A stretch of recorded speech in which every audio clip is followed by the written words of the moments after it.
I'm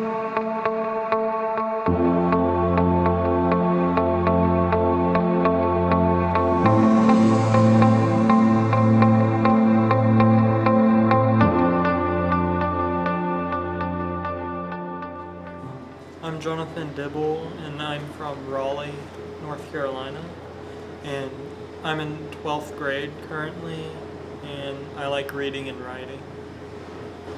Jonathan's right side hemiplegic, and he has slow processing. So everything's there, it's just slower. Brain injury is sort of like an invisible injury. People don't realize it until they see him with equipment or see how he could be saying the simplest thing and he could get caught. I mean, people will see him and just assume because he has a physical disability that, they make assumptions about other things that may be wrong with him.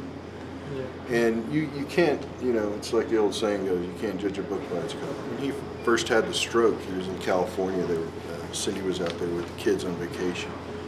And so when he came back here, he had a therapist, and one of the things the therapist thought would help with his right hand strength and coordination, getting some of that back, was actually indoor rock climbing.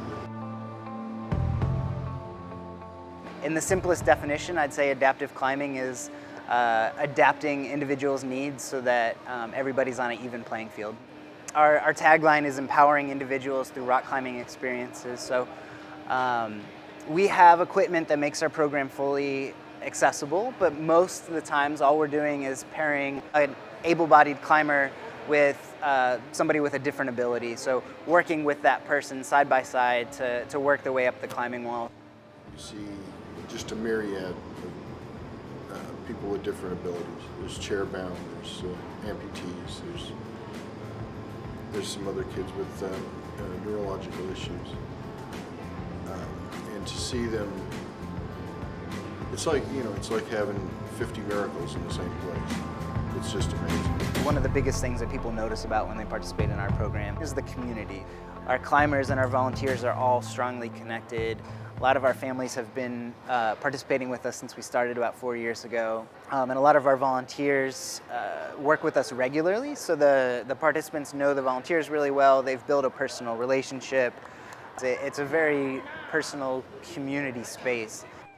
We're always looking for good volunteers. I would say it's a pivotal part of the program. That's really what has made the community is that ability to bring together climbers and individuals with disabilities to learn how to recreate and enjoy this activity together. I think the volunteers here have helped me because they all offer different ways that I could stretch more, and warm-ups for before climbing, and encouragement. And I think the empowerment that anybody gets from climbing the wall is a huge benefit, and something that we really see with our participants. We'll have folks that'll walk into our space and look at the wall and be immediately intimidated and feel that it's not something they can do.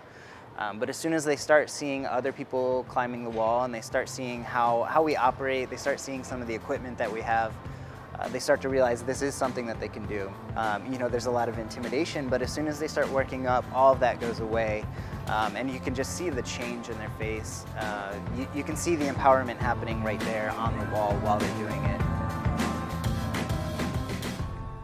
Our intramurals program also works with Unified Sports, which is a branch of Special Olympics that connects college students and individuals with disabilities from the community and connects them through sports. We're proud to be one of only 130 colleges in the country right now that is offering a unified sports program on campus. And basically what that means is it's an organization where we allow students on a college campus to participate with individuals with disabilities or involved in Special Olympics. This past year we actually had someone that had a physical and mental or cognitive disability who was playing flag football in a wheelchair. And to be able to see the support from teammates and the other team, you think flag football, there's no way that someone in a motorized wheelchair would be able to participate in that. And I think it just really speaks volumes to the support that the Duke students have for a program like this. We're starting to expand. We're even talking about the potential to do unified soccer leagues. Probably something that will come in the next year and a half. So it's really enlightening for a volunteer to experience this, to become a part of this community, you know, and to see what other challenges folks face and how they overcome that. One of the speakers that led off our conference from Unified Sports or Special Olympics, when speaking on Unified Sports, kind of used a quote that I think resonates with the reason why we're doing this. And that quote is, "If you can play, you can play."